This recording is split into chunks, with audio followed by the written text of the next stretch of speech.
reaction special. So since y'all guys were so generous today, y'all are one of like many people on here. And guess what? We reached 100 subscribers. So we're doing a reaction special by going live. Oh man. Oh well, but I've been begging. So fine, I'll do it. So as y'all seen, I stopped posting One Piece, which y'all loved. So I'm gonna fix that.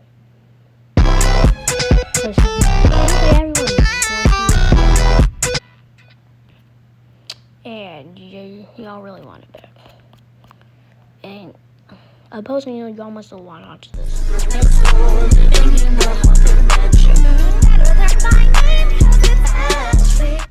So we're gonna get into that today. We're gonna be doing a special about spamming and LARPers. So guys, recently I found this stupid LARPer, and we're gonna my little pussy. Alright, so this guy's name is Albertino Crocodilo. And this guy been LARPing forever. Like, guys, what is this? Ryomen Sukuna was Japan's most skilled firefighter. He saved millions of lives throughout his career, earning the nickname King of Lives. Whenever fires grew too big, when the city fell into chaos, Sukuna was your man. He didn't just put out fires, he ended them. He tore through collapsing buildings. Alright, before y'all say, well, he would just be... Questioned bystanders, still no sign of Jogo's mother or Gojo. All he found was Jogo, standing in... Well, say why I started... Ryomen Sukuna was Japan's most skilled firefighter. He saved millions of lives throughout his career, earning the comments. Questioned bystanders, still no sign of Jogo's mother or Gojo. All he found was Jogo, standing in the flames. Once this guy started doing this, if for some reason, he deleted them. For me for saying, stop LARPing. Nobody shouldn't have it LARPing. And this LARPing is funny as Some scattered under their feet as trees. They're making show me the bad guy, the potential man. Okay, don't let anybody say that. Some Okay, fine, I was joking, but like, this is blurb. And here's some other. Ryomen Sukuna was a very good mother. She had a loving husband, Jogo, and two beautiful. I'm really gonna stop getting. Is bro weaker than Miwa? Let's find out. What? Who are you, a sorcerer or curse spirit? Heavenly strength of all time, huh? I see why you be cracking d. Is bro Toji? Yes, exactly. I don't want that. Calm. This guy has none at this point. Curse technique. His connect's gonna be something crazy like amplified hex. Who's surviving this reaction?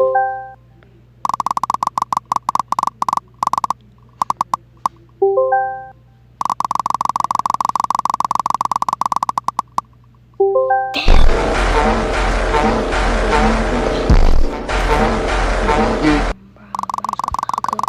Goku. Is there a task for that?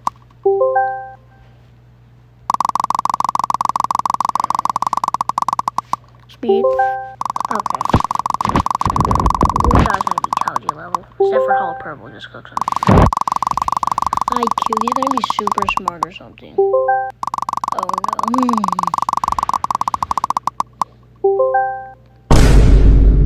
Is bro weaker than Miwa? Let's find out. If I have 200 views, I should have 200 likes. Want your battery to last longer? No problem. And guys, since I'm bored,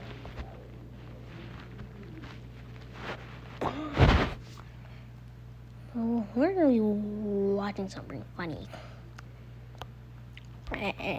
And you know that sound I use. Hey!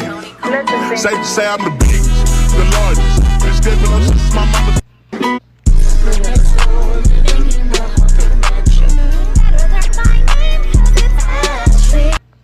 Responsibility.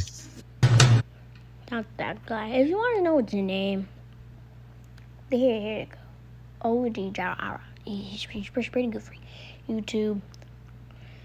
Snapsy, everybody loves him. And guys, don't say X in your favorite. But anyway. It was your cousin's idea. Okay, bedtime. Not YouTube.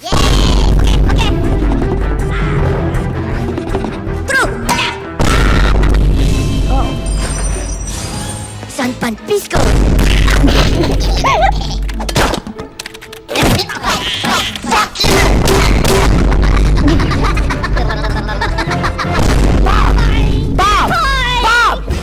Bedtime party? Era bedtime party. It was your cousin's idea. Okay, bedtime. Not YouTube.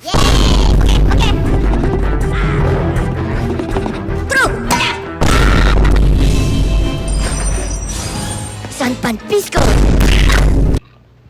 What made you finally stand up to your parents? My stepdad Kevin had been calling me a thief for 3 months straight. Every single day, he'd check the fridge and pantry like some kind of food detective, then storm into whatever room I was in and start yelling about missing leftovers or snacks that mysteriously disappeared overnight. Dylan's been stealing food again, he'd announced to my mom like I wasn't even there. Look at this. Half the pizza's gone. Kids got no respect for anyone else in this house. The thing is, I wasn't stealing anything. I was just hungry. When my mom married Kevin 2 years ago, he moved in with his twin boys, Brett and Chase. They were 11, 3 years younger than me, but somehow they got treated like kings while I got treated like some unwanted guest who should be grateful for scraps. Kevin installed this stupid system where everyone had to write their name on their food with permanent marker. Yogurt cups, leftover Chinese takeout, even individual slices of bread. Everything labeled like we were roommates instead of family. But here's the thing Kevin conveniently forgot to mention to my mom. His precious boys could eat whatever they wanted, whenever they wanted. No labels required for them. I'd come home from soccer practice starving, find the fridge cleaned out, and Kevin would just shrug. Should have gotten here earlier. Food doesn't grow on trees, you know. One night, I got so desperate I ate a yogurt that had Chase written on it in thick black letters. I was practically dizzy from hunger, and it was just sitting there while his kid was upstairs playing video games. 20 minutes later, Kevin dragged me downstairs by my arm and made me stand in front of the empty yogurt container like I was on trial. "What did I tell you about stealing?" he screamed, his face turning red. "That yogurt cost $2. You want to eat other people's food? Get a job and buy your own." My mom just sat there saying nothing. That's when I realized she was too scared of Kevin to defend me. The next day, I used my birthday money to buy a tiny camera that looked like a phone charger. Cost me $40, but I was done being called a liar. I plugged it in near the kitchen counter where it could see everything. For one whole week, I watched Kevin's boys eat my labeled food while I was at school. They'd grab my sandwich meat, my cereal, even the dinner I'd saved for lunch the next day. But the worst part was hearing Kevin encourage them. "Eat up, boys," he'd say, watching Brett demolish my leftover pizza. "Dylan's not here anyway. What he doesn't know won't hurt him." On Thursday, Chase literally threw away my entire lunch because he didn't want Dylan to have it. Just tossed a perfectly good sandwich in the garbage and laughed about it. Friday night, Kevin sat me down for another one of his lectures. This time, he'd found an empty bag of chips in my room. Chips that I'd actually bought with my own money from the gas station. "This stops now," he said, waving the bag in my face. "You're grounded until you learn some respect. No soccer practice, no hanging out with friends. Maybe being hungry will teach you not to steal." That's when I pulled out my phone. "Want to see who's really stealing food?" I asked. Kevin's face went from angry to confused. "What are you talking about?" I opened the video app and hit play. Clear as day, there were his boys eating my labeled food while Kevin watched and smiled. 7 different videos of them taking my stuff and throwing it away. But the video that made my mom's face go completely white was the one from Wednesday. Kevin standing at the fridge, deliberately moving my leftover spaghetti to the back so his boys wouldn't see it, then telling them to eat everything else. "Make sure Dylan's stuff is gone before he gets home," Kevin said on the video. "Kid needs to learn his place in this house." My mom watched every single clip without saying a word. When it was over, she stood up very slowly and walked to the kitchen. She came back with a black marker and started crossing out every single label on every piece of food. "Kevin," she said quietly, "pack your stuff." "What? Over this? They're just kids being kids. Get out of my house," she said, louder this time. "Take your boys and get out." Kevin tried to argue, saying I was manipulative and that I'd set him up, but my mom just kept repeating the same thing. "Get out." 2 hours later, they were gone. That night, my mom made me a huge dinner and sat across from me while I ate. She didn't apologize with words, but she didn't need to. The unlocked fridge... There's your special. Alright guys, see you in the next one. Till next time.